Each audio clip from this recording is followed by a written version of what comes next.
All right, we're recording, guys. We're going to get started right now. Okay.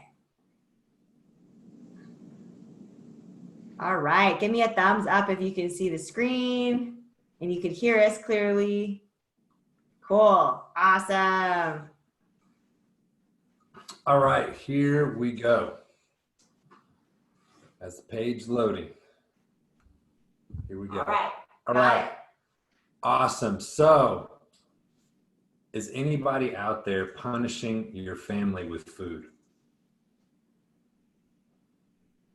So you have fat loss goals, but maybe your family doesn't. So has this ever happened to you where someone in your house eats a different way and can make it extremely difficult sometimes for you to stick to your meal plan? So navigating these roadblocks is going to be key to sustaining your results. So you have to identify what your Achilles heel is when it comes to trigger foods. So do you have a food that you just can't resist?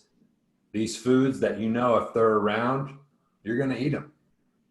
So pretty much everyone has a food like that. Most people have more than one. So we'll call these foods controlled substances. All right. This can cause a lot of undue stress, especially when we're in a house with other people that are not supportive or understanding of what's going on. So having the food around that triggers you is the equivalent of a recovering alcoholic hanging out at the bar, or a gambling addict, being at the casino. So when we put ourselves in that situation, in that environment, guess what? It's only a matter of time. All right. Somebody, if they stop drinking, then it's probably not ever cool that they go and hang out at the bar. It's just probably not, not a very good idea. So personal example for me with food, it's protein bars. I don't know why, that's just my thing. I can tell myself sometimes, I'll get a couple boxes and I'll just eat one here or there. But if a binge type moment, a decision fatigue moment happens, it's the first thing I think about, and I go smash them out. And I've done it before many times, smashed like 30 plus in a row. I'm lucky because this also happens to be a trigger food for Trammy. So if I have them in the house, a lot of times she'll eat them all before I do. So there's that. And then for Trammy, it's Vietnamese food. So egg rolls, spring rolls, Vietnamese pastries, cakes, desserts. And lucky for her, her mom brings them by the house all the time to try to be nice and push them on her.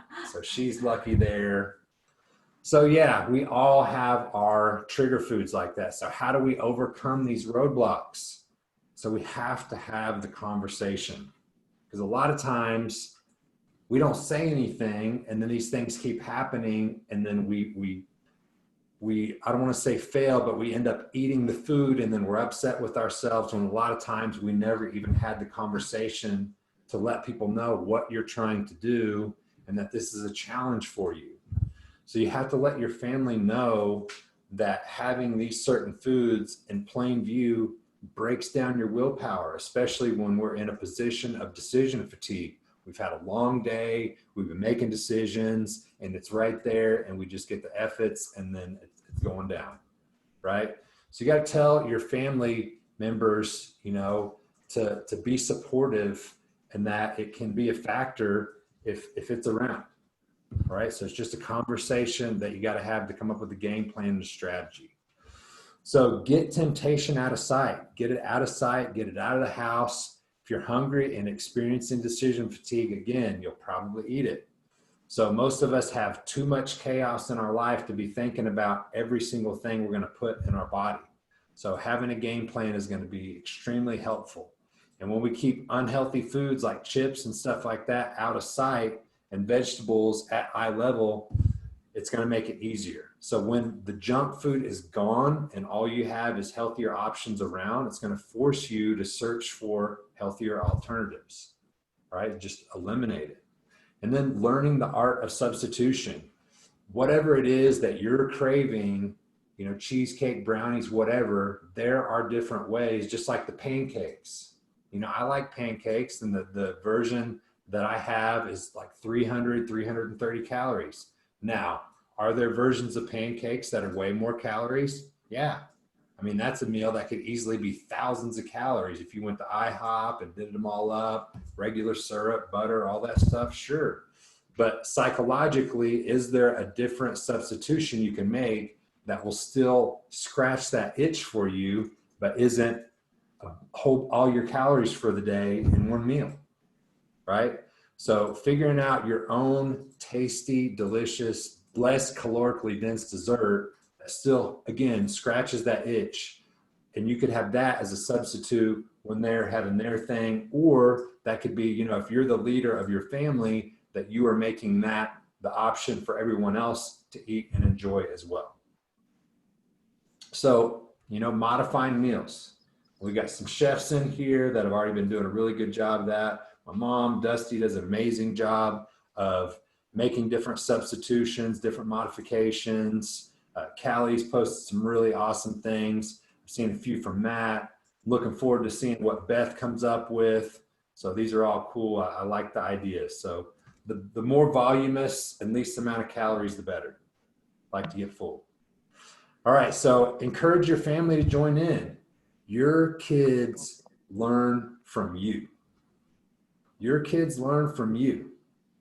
All right, so this is where the hard talks and thoughts come in, because they do what you do.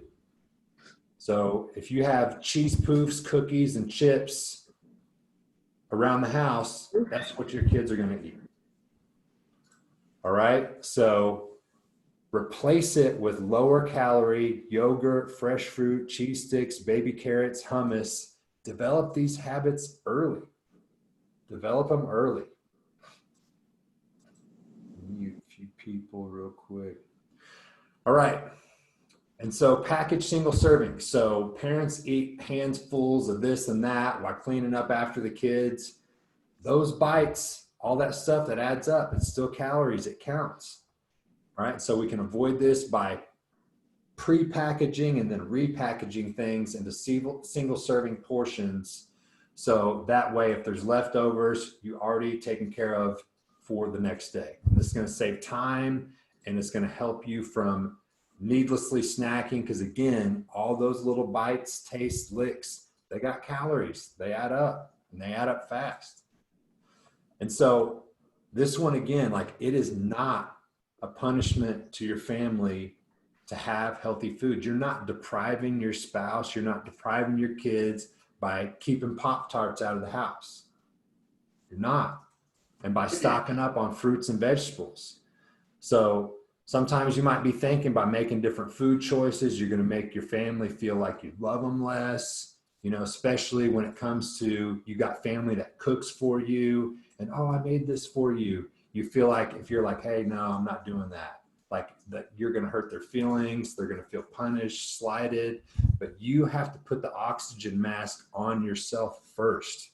You got to look out for your health first, because by taking care of you leading by example, you're helping take care of everyone else, especially when it comes to your kids, because they're looking at you. You are their role model. And so they're going to do what you do. So if we have children that are overweight, whose fault do you think it is? Where are they learning the habits? And I'm not saying that to make anyone feel bad. It's just like you are in control there. The kids aren't doing the shopping, you are.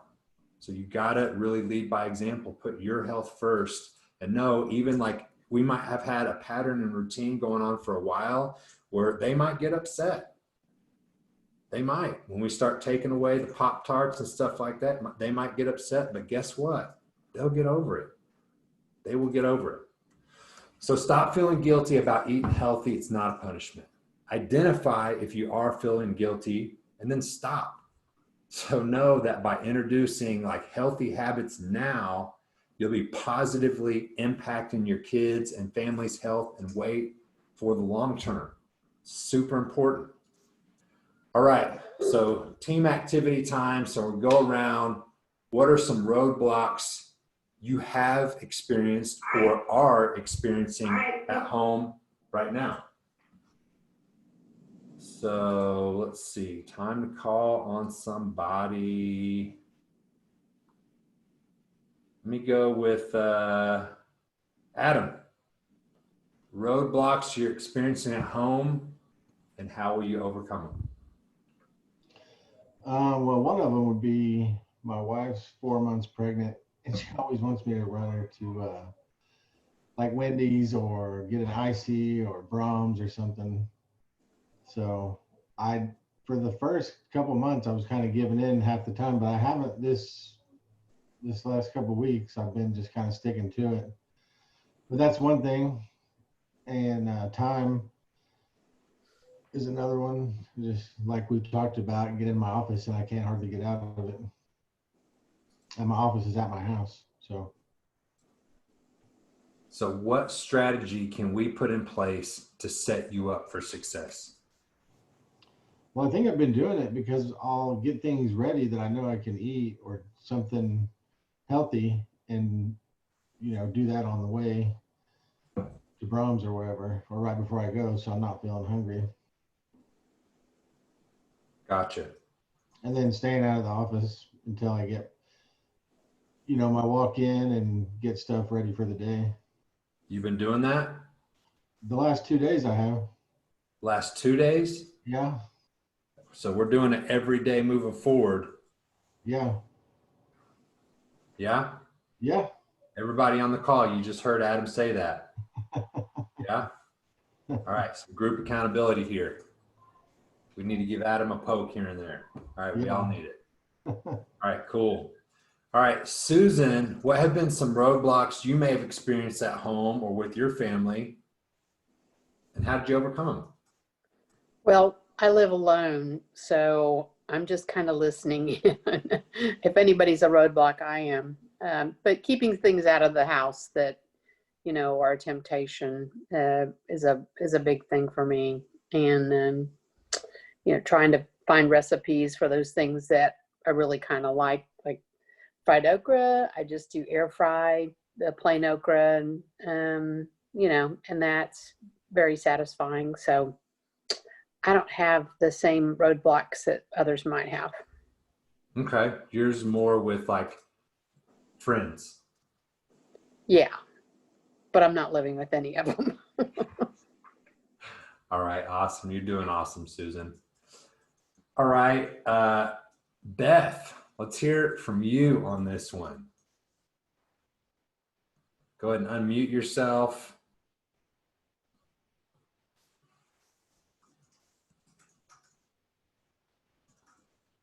You got to unmute. There you go.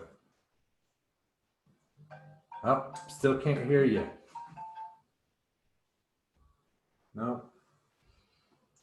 Sound's not connected. Beth. Gotcha. I think we're still in the same boat as before. You can hear us though, yeah? You can hear us? Okay. We can't hear you. So we'll figure it out. We'll figure it out. All right. Dusty, how about you on this one? See, you're making some delicious stuff right now. I think it's substituting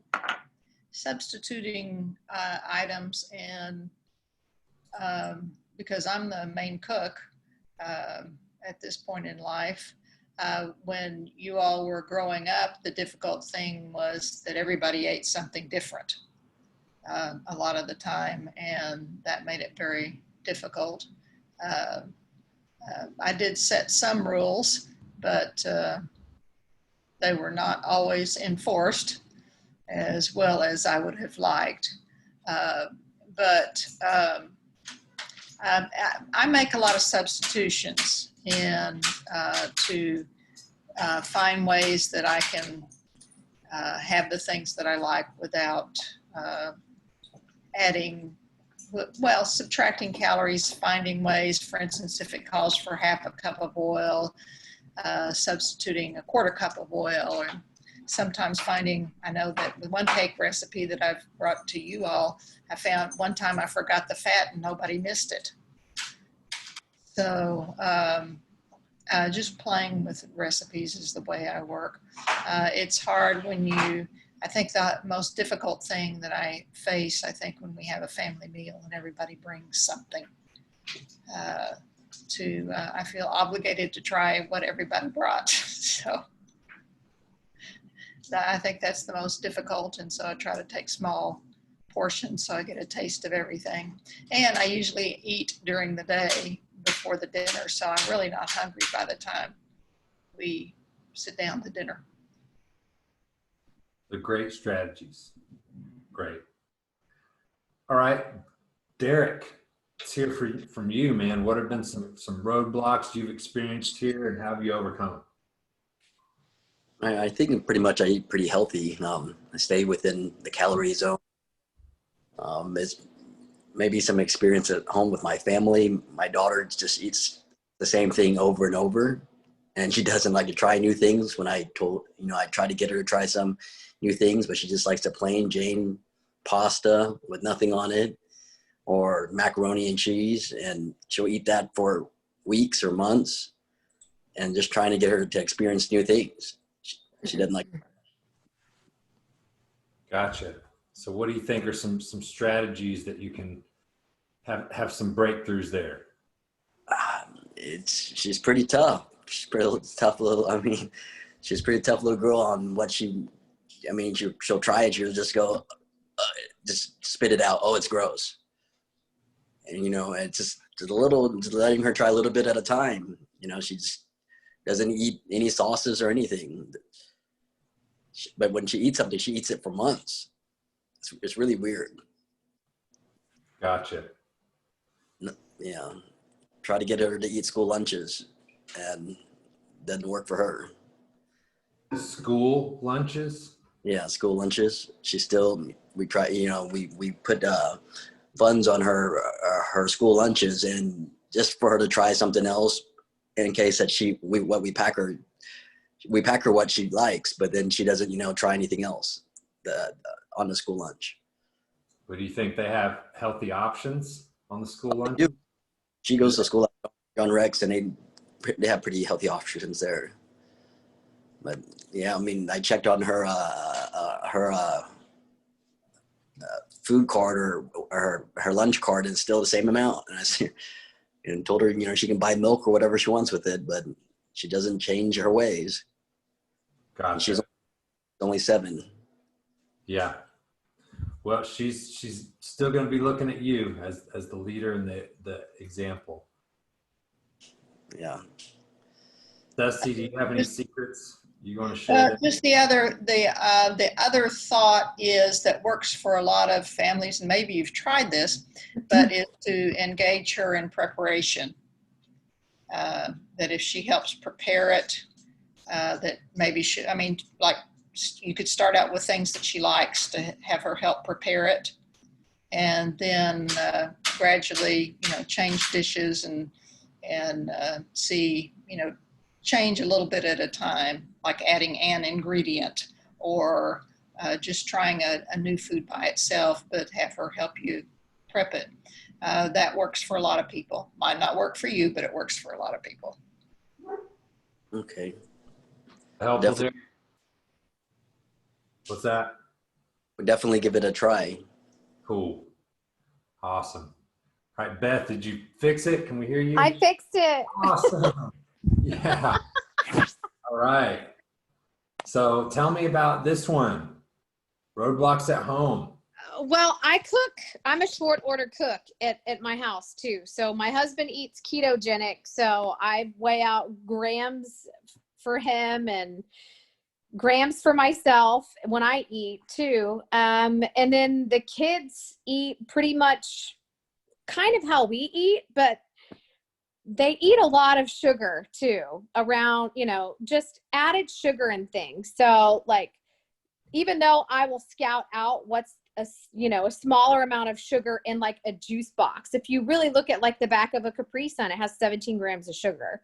So if you get the Honest juice boxes, it's like 7 grams of sugar. So just implementing those small changes, and then really trying to cut out the processed foods for them, especially like when they go to my mom's house, they're eating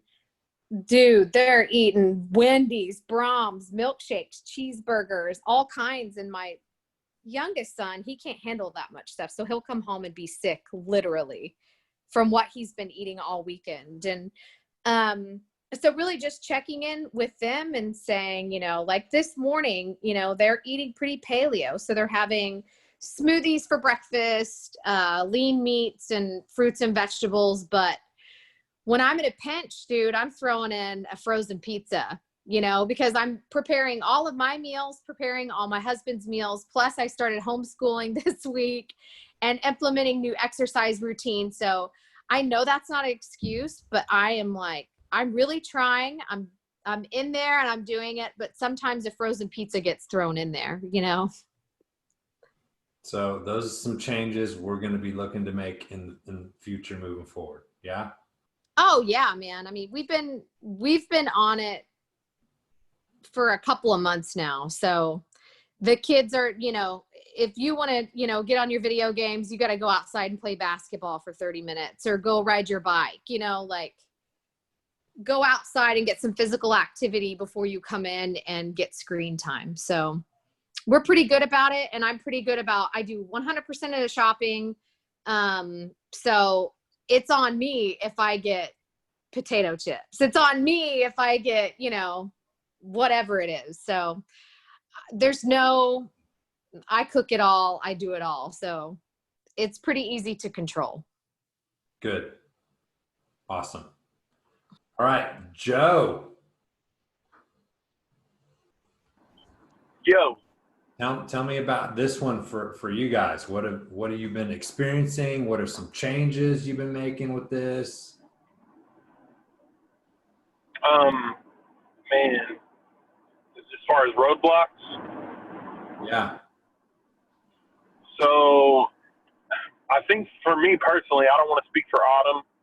For me personally, my roadblocks are typically if I'm not prepared ahead of time with something ready to go, by the way of meal prepping, then I am usually scrambling to find something.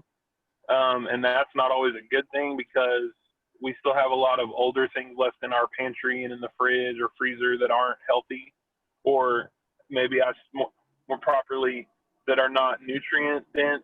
They're more calorie dense. And so essentially for me, the best thing to do is to plan ahead of time what I can do to avoid that roadblock. So it's kind of one of those things where if I do that ahead of time, then there's no decision to make. Like I've already made the decision. I've already set myself up for success. It's ready to go. There's no scrambling. It's a done deal. I know what I put in there. I know it's good. I know it's good for me. As far as my kids, we're trying to, as a family, be a little healthier. I think the roadblock there is they're just stubborn. They want to do what they want to do. If they don't want what they'll eat something one day and they won't want it the next. So it's kind of that's frustrating, but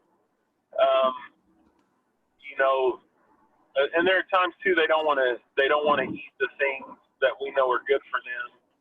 And so how do I overcome that? Well, the truth is I'm smarter than them. They don't know it, but it's true. And so I sneak things in. So this morning my daughter wanted pancakes, and I was like, all right, cool. So I go over and I grab, instead of the Hungry Jack box, I grab the Kodiak box because it's got a legitimate amount of protein for her little 3-year-old body. And I make her up this fat pancake, and I drop some blueberries in it, and I hooked her up. And so she ate it. She didn't know any difference. I still put syrup on it, so it's sweet. but like she didn't know she was getting a better option than what she was before. I don't know if she's ready for Rob's pancakes yet, but I'm gonna get her there. Okay.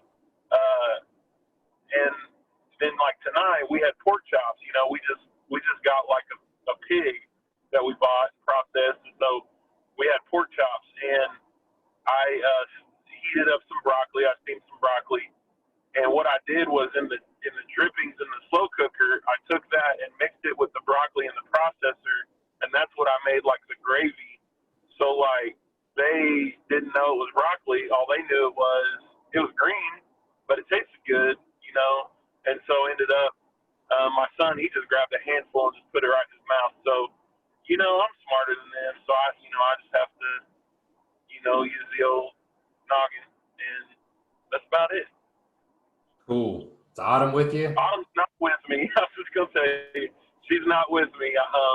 She's at home, but yeah, like I said, I don't want to speak for her, so I don't really know how she would answer. But Got it. All right. Appreciate it. All right, DJ, can you talk? No, he can't talk. Driving. He's working or driving or something. Keener can talk. All right, Michael Keener, what about you? What have been some roadblocks you've been experiencing at work even? And then how have you overcome them?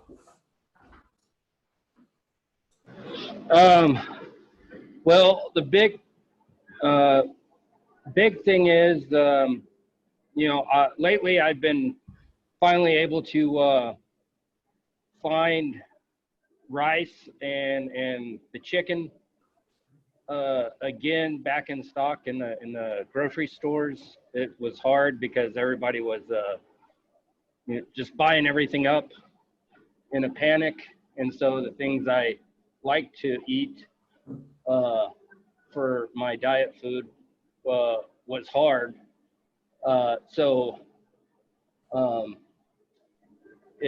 It was kind of hard getting food and then trying new foods. I mean, I like trying new foods, but I'm kind of a creature of habit. When I like something, I can eat it every night, no problem, because I enjoy just eating the same thing over and over again. Plus, it makes shopping for it a lot easier. So I can get in and get out of the store like in 10 minutes. But the big thing is, like at work, it's been hard because I don't have much room. Like there's not really much room in the fridge to put everything here at work. And the guys have given me a little more room. I've had to ask them for room.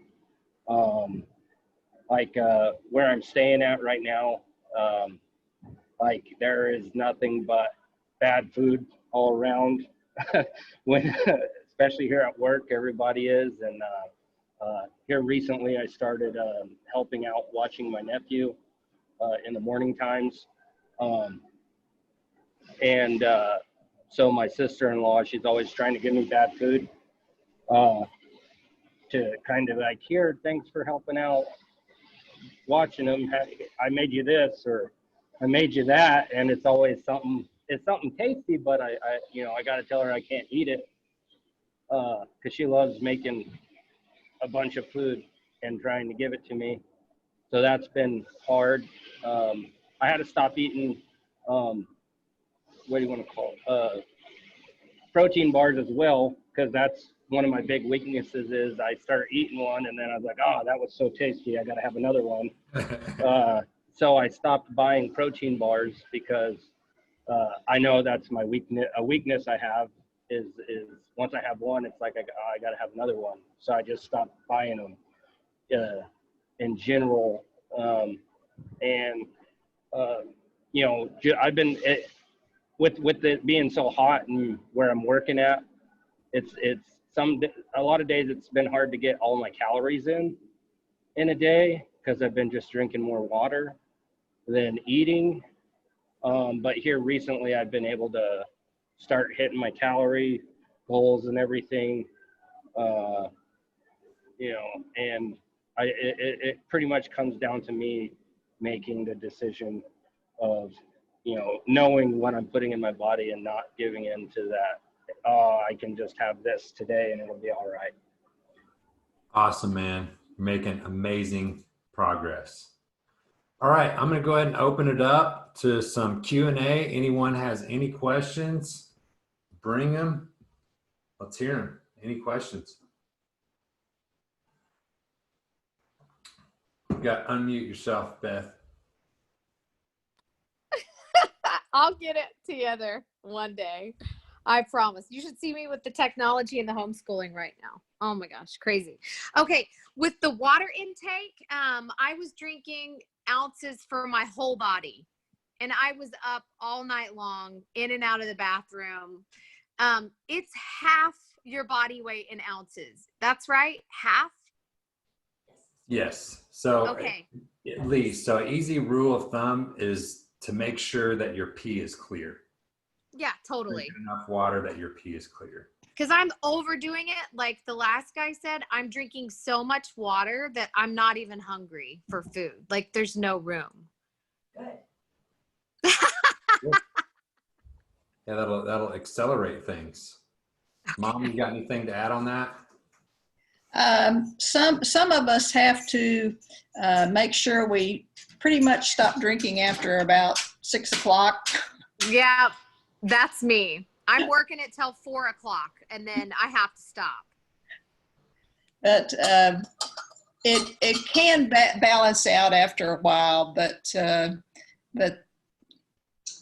yeah, I understand. I definitely feel the situation. Okay. I didn't know if anybody had any tips or anything. That's what I have had to do, is to stop drinking earlier, and it helps some. It doesn't cure it, but it helps some. Okay, thanks. Or you can just have a massive shake right before bed and then just pee every hour on the hour. Oh, You could do that. terrible. It's terrible. One thing I've noticed too, I started drinking some seltzer water, and that will help out because you won't be wanting to drink as much water. Like if you have a seltzer water, it kind of fills you up a little bit, but you won't be drinking as much as water. And if you do that, probably about 2 hours, 3 hours before you know when you're going to eat. That way you'll be, by the time it's dinner time, you'll still be drinking water, but not as much because it kind of fills you up a little more. Good tips. Thank you. Yeah. Anything else? Anyone have anything else? Yeah, I've been for sleep at night. I've recently started taking some CBD gummies, and I've been putting the since it's not on the specific brand I'm taking isn't on the MyFitnessPal. I've just been choosing the highest calorie because there's not a specific one that's right on the mark with the ingredients that I have. So I just been choosing the highest calorie one. Yeah. Is that good? I would say that's a smart move. That should probably have you covered. I mean, they're pretty small, right? Yeah, it's well, the ones I have right now, it's like 90 calories per serving, but I'm not taking a full serving of it because if the serving is 3 and I'm only taking 2 of them just to kind of help me relax and then be able to fall asleep.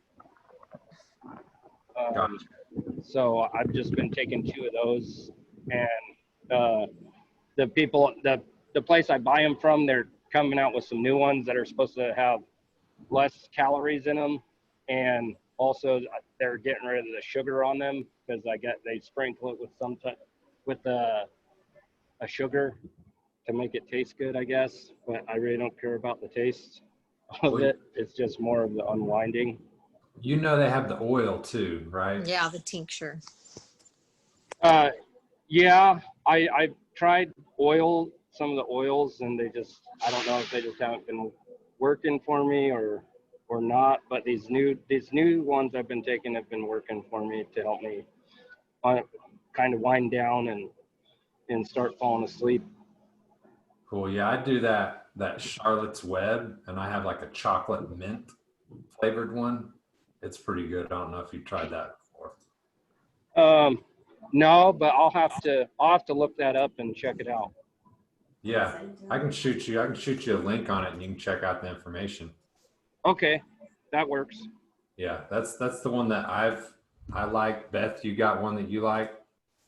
Oh, I was just, before you said that they have tincture. Yeah. Yeah. Cool. I take melatonin gummies and I didn't even think about that for caloric intake. Yeah, because all those things add up. Yeah, I mean, yeah, that's 2 days I didn't put those in. Yep.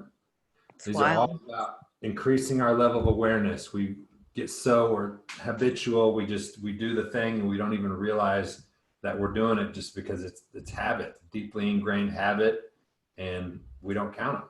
So yeah, your level of awareness will continue to be raised. Anybody else have any other questions? And was this training helpful? Ask them what else they want trainings on. And guys, if there's anything specific, when it comes to nutrition, anything at all that you guys want more training over for us to cover, let us know. We have resources to the top people all over the world. So if we don't know something, we can figure it out and we can create a training on it. So we want to really serve you guys at the highest level. So anything that we're not covering, anything you guys want to see more of, less of, let us know so we can keep making awesome trainings for you guys.